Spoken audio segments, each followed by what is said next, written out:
When I received the email informing me that I had been selected to give you a chapel speech, I had many thoughts running through my mind. I didn't know what to talk about. There were simply too many things that I could share with you that I experienced over the past 17 years of my life. The learning opportunities, the challenges, the ups and downs. To put it in short, every day I woke up with a different story or message that I believed was the perfect one to share with you. But then my brain always managed to think about another idea. I wanted to talk about something that each and every person in this room will face or will have faced at some point in their lives. For some of you, it may be next year. For others, it might be a few years from now. Today, I will be talking about time. And no, I don't mean about how to read a clock or how you should calculate when you could leave your house or room to get to class on time. I'll be talking about the importance of time each and every day of our lives. Good afternoon, everyone. My name is Reda, and I'm honored to be this year's Pulse House Prefect. Growing up, I've moved from place to place quite a few times, living in Egypt for 7 years, Dubai for 2, and Canada for the past 8 years of my life. During the time I spent in each country, I learned something new. In Egypt, I was molded into the person I am today, learning valuable lessons about respect, humbleness, and kindness. In Dubai, I learned the art of shopping and staying indoors, so when COVID came around, I was ready. I actually think we moved from Dubai because I was starting to think I was Prince Ali from Aladdin for real because of the lifestyle there. And finally, in Canada, the art of apologizing and always complaining about the weather. If you don't know me, you'll usually find me around playing some kind of sport in my free time or talking to people. Appleby is the first English school I attended, and growing up I was in a French school system as that was the language that my family was more popular with back at home. Throughout my childhood, I spoke French and Arabic fluently. This all changed when we moved to Dubai. Now don't get me wrong, it's not that I didn't know English or that I didn't know how to speak the language. Both my brothers at the time were in a British school, so I was exposed to the language quite a lot. But for me, English was always like translating from French to English. Picture this in your head. I was once trying to order dessert at a restaurant, and more specifically, creme brulee. So I told the waiter, "Excuse me, can I have burnt cream?" And he looked at me as if I had ordered the strangest thing that wasn't even on a menu. Then my mom jumped in and just said he meant creme brulee. To put it in short, I knew how to speak and understand the language, but my accent might have needed some work as well. If you don't believe me, there's a video of me surfacing on Instagram somewhere, and this is how I sounded in the video intro. Now, hello guys. Today, I will be doing the lemon challenge. I grew up playing a lot of sports, and my parents always encouraged me to step out of my comfort zone and try something new. So growing up, I played any sport that you could think of that is not associated with a cold environment. Whether that was soccer, horseback riding, golf, volleyball, rugby, diving, water polo, swimming, and the list goes on. I took a shot at gymnastics, but quickly realized I was quite literally not that guy. I also took on different activities for fun, like art. I even started to take art classes every weekend. But if you know me, you know I definitely can't draw. Over my time in Dubai, I played rugby and soccer and wanted to continue that when I moved here. As soon as I got to Canada, I remember starting to play soccer at Oakville Soccer Club and running track and field with Oakville Legion. And of course, balancing that with school. Every year, I wanted to try more things, as well as something new, as my interests just got bigger and bigger. Coming to Appleby was an excitement, as I saw my older brother, who's a year older than me, explored the endless opportunities of co-curriculars, clubs, and international trips through Appleby. I remember my first year in grade 7, where I played soccer, squash, and rugby, and was even casted as Simba in The Lion King. I did about the same thing in grade 8. Then came grade 9, where I became a student ambassador, joined the choir, played soccer, joined the varsity squash team, and then COVID happened. Fast forward to grade 11, the year where I was trying to take on a lot of activities, clubs, co-curriculars, and pushing myself academically. I was a student ambassador, speak mentor, Duke Cadet Ambassador. I was on the varsity soccer team, squash team, and rugby team, and was taking many AP courses. Last year was going so well because I found just enough time to be able to do everything I wanted to do. I got into a routine to be able to do all those things simultaneously. Then came this year, grade 12, with a lot of sudden changes. The first one being that I was in boarding and no longer living in my own home. This grade 12 year was a culmination of all the work and activities that I did throughout my high school years added together. This is where I started taking on too much, and with the added pressure of getting good grades in school, as well as applying to universities and trying to perform at highly competitive squash tournaments, I have to be honest with you, I struggled to find the time to do all those things.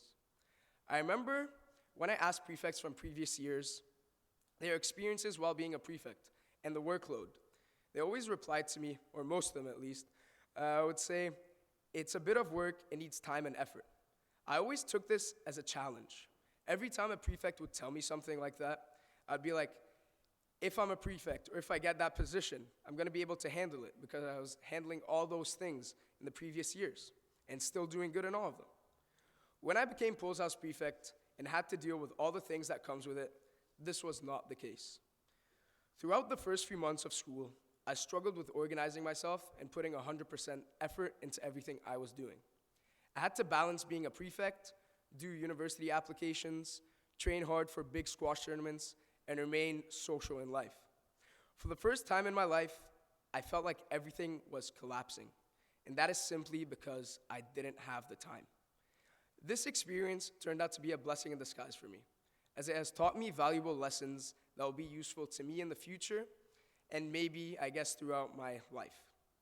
This experience has made me truly think about the value of time in life. Growing up, you always hear people say, you only live once, so cherish each day, or time is money, or people like Dwayne "The Rock" Johnson saying, if you don't have time, make time. I never appreciated time as much as I do now. I realized that time is something different. In the world, you can always make more money, but you can't make more time. If you spend time doing something, you can never get that time back.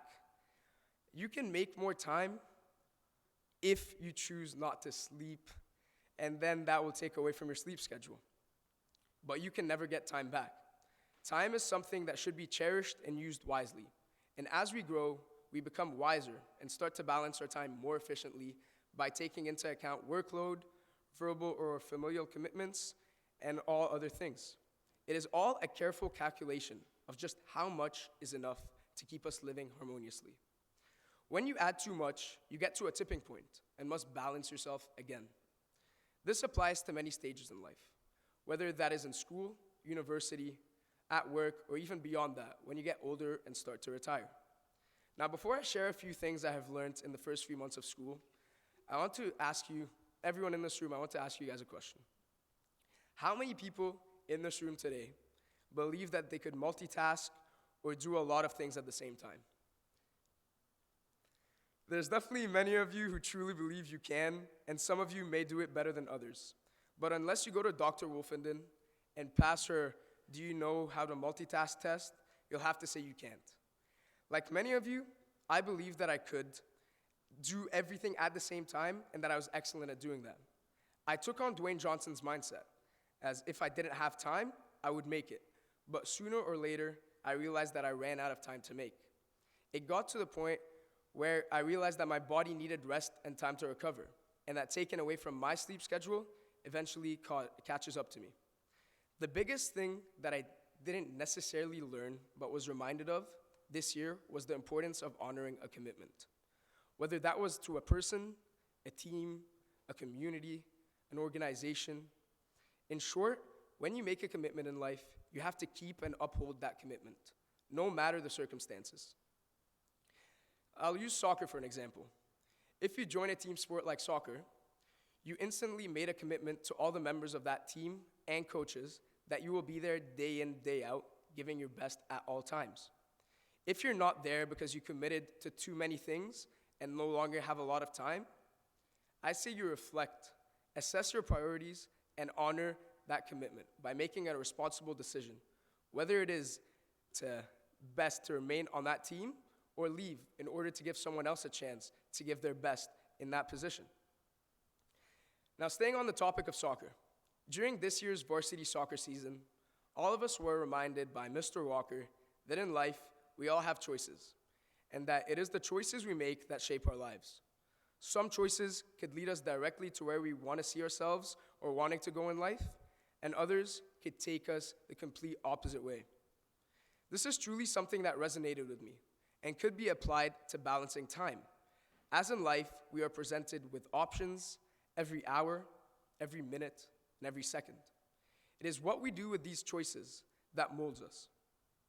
We don't need to make the right decision every time, but we have to make sure we don't keep making the wrong decisions. Earlier in this speech, I said that you can't make more time, but with a simple choice, you can use your time more effectively and wisely. For example, if you have a test and someone offers you to go to the movies, for example, if you choose to go to the movies, you lose time for studying for that test. But if you decide to study for the test, not go to the movies, then you have more time to study. It is that aspect that I'm trying to share today. We owe it to ourselves to give 100% of our effort into everything we do. And sometimes we could get lost, but it is important that we find a way back. Now, I play squash competitively outside of school, and over the entire summer, I spend my time doing exercise and playing lots of games to get my body in shape for the season. But when summer ended and this school year started, I slowly got more and more pulled away from squash. I went from playing 6 days a week in the summer to once or twice a week. So something in the summer that I worked so hard for and exhausted myself over, slowly and slowly was starting to disappear. And all the work that I put in started to fade away. Now, the reason I'm telling you this story is not because I lost my love for squash or because I didn't want to train. It was simply because I took on too much that I didn't have time to do the things I loved to do. In life, everyone is different.